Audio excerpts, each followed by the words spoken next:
When a person begins to awaken, something subtle yet profound takes place. The familiar world starts to shift. The sounds, the faces, the noise of daily life all appear the same, yet feel strangely different. You start noticing the silence between words. You sense the uneasiness behind laughter. You feel the quiet sorrow hiding beneath ambition.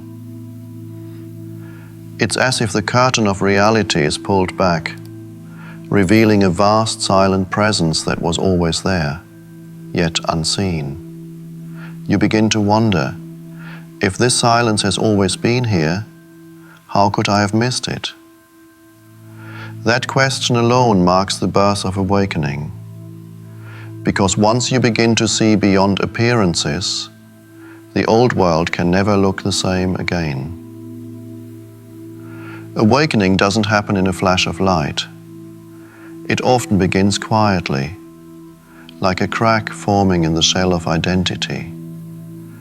A crack so small you almost ignore it, until light begins to pour through.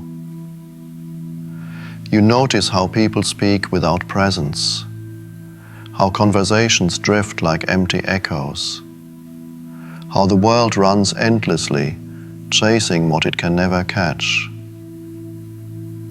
And suddenly you feel different.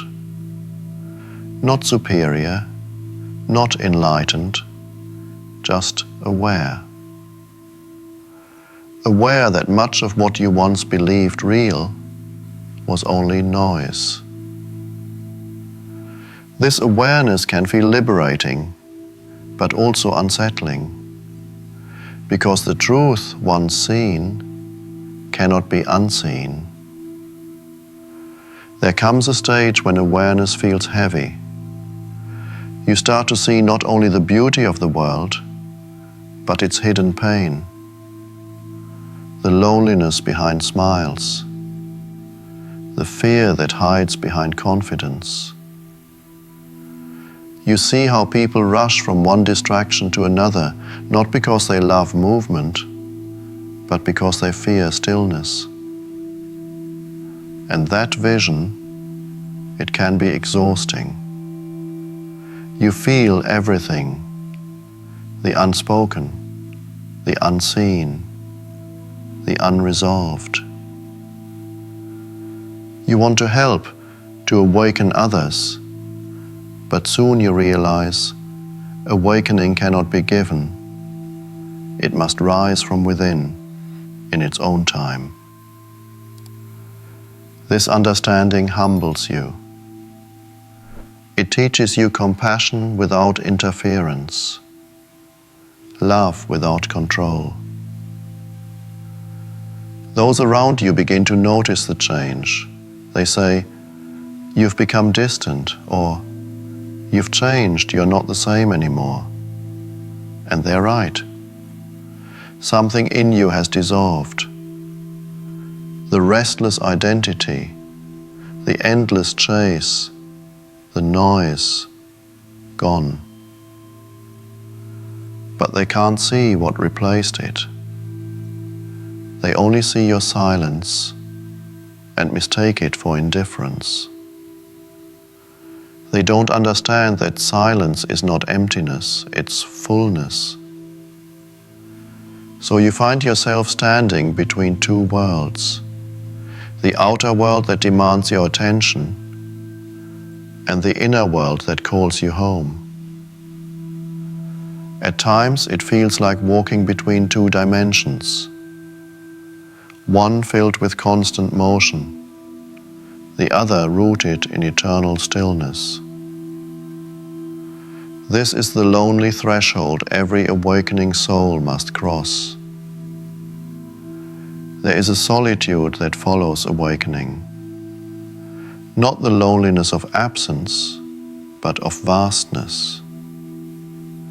You feel like a mountain watching clouds drift by, untouched, yet surrounded by storms. Friends may drift away, conversations lose their color, Noise feels louder than before.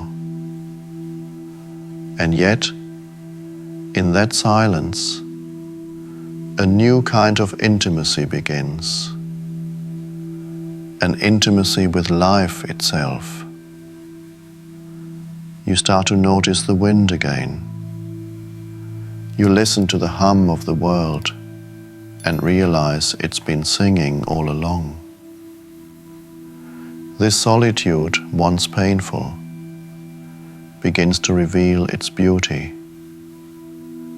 For it's in solitude that awareness finds its own reflection. When you see deeply, you start to understand how everything connects. The anger of one person is the echo of another's pain. The greed of the world is rooted in its collective fear of lack.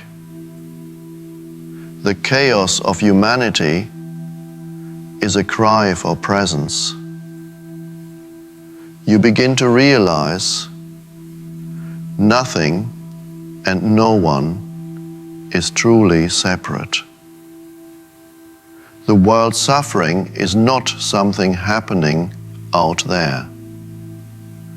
It is the same mind expressing itself in countless forms. And with that realization comes a strange compassion, a love that no longer needs to fix, but simply understands. You no longer try to save the world, you simply hold it in your awareness, the way the sky holds clouds without trying to change them. To remain awake, you must learn the art of not clinging. Seeing suffering doesn't mean you must carry it. Compassion is not about taking on another's pain, but about being so present that pain loses its hold. True awareness is like clear water. It reflects everything, but remains unstained. You begin to see that the awakened do not fix the world by force. They illuminate it by their being. Like a candle that doesn't chase darkness, but makes it vanish through its silent light. And in that realization, the heavy weight of awareness becomes light again. You understand that peace is not the absence of emotion, it is the absence of resistance. What once felt like isolation transforms into sacred space. The silence that once seemed empty becomes full of presence, of quiet love, of being. You start to see beauty in small things again. A bird landing on a branch, the warmth of sunlight on your hand, the stillness between heartbeats. You realize that nothing ordinary truly exists. Everything is extraordinary when seen without the filter of thought. Solitude becomes not something to escape from, but something you return to, like a home. This is the paradox of awakening. The more alone you feel, the more connected you truly are. Eventually, awareness begins to move again, not outward, but through you. You return to the same world, but everything feels different. You speak, but your words carry silence. You act, but without the burden of outcome. You move, but remain still inside. People may not understand, but they feel something in your presence, a peace that doesn't need explanation.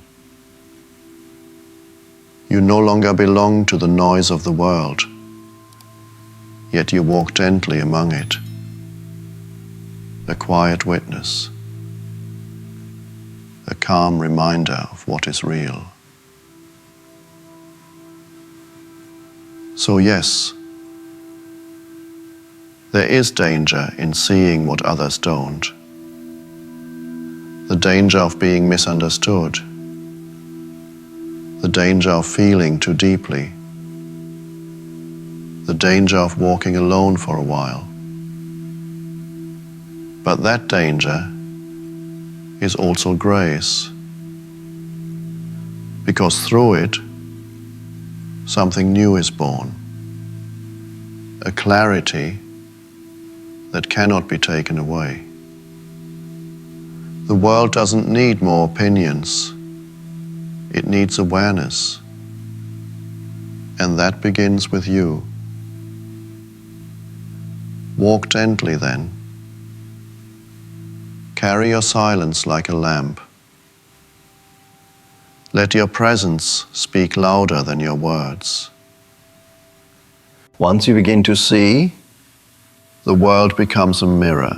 Every interaction reflects your own state of consciousness.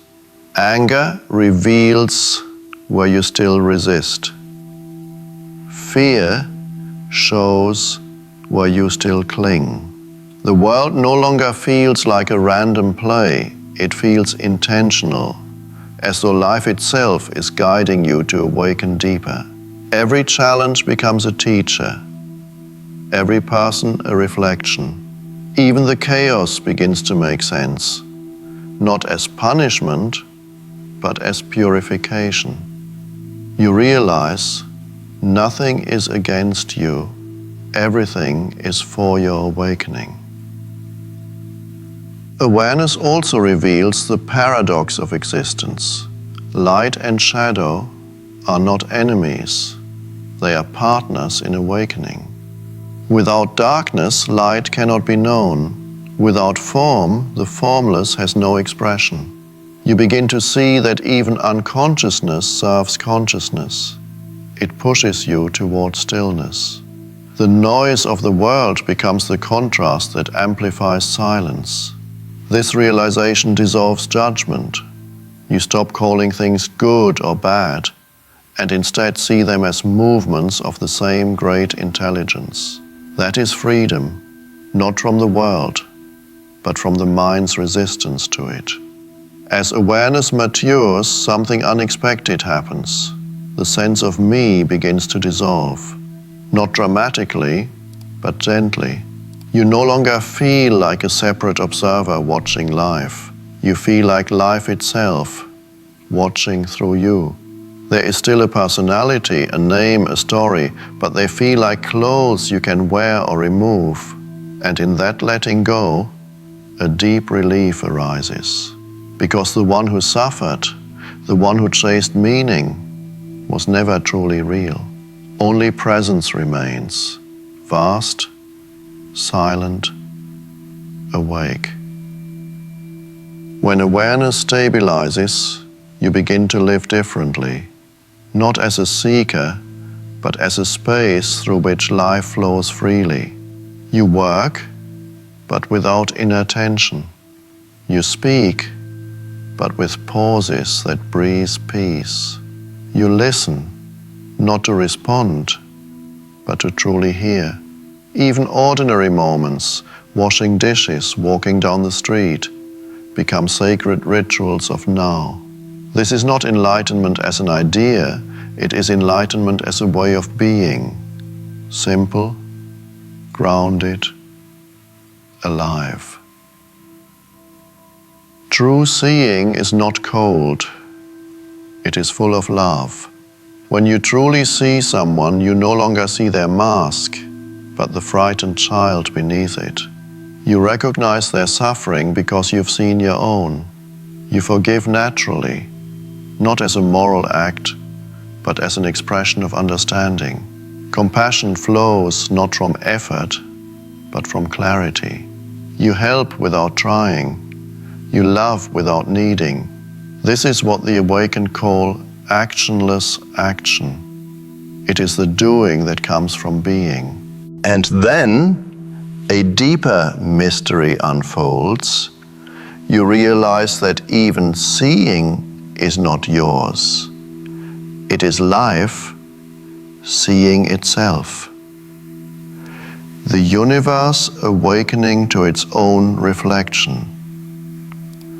The seer and the seen merge. The mirror and the face become one. All separation fades between you and others, between time and eternity, between life and death. There is only presence, unmoving, untouchable, infinite. Eventually, words become unnecessary. You speak less, yet your presence says more. People feel peace in your company without knowing why. The world still turns, chaos still exists, but within you there is no turbulence. Silence has become your home. And through that silence, you bless the world. Because in a noisy world, the greatest teaching is quiet presence. So yes, there is danger in seeing what others don't. The danger of standing alone. The danger of feeling deeply. The danger of never fitting back into the old world. But in truth, it is not a danger. It is grace disguised. You were never meant to belong to illusion. You were meant to awaken within it. So walk softly, see deeply, and remember, you are not the observer of life. You are life, observing itself.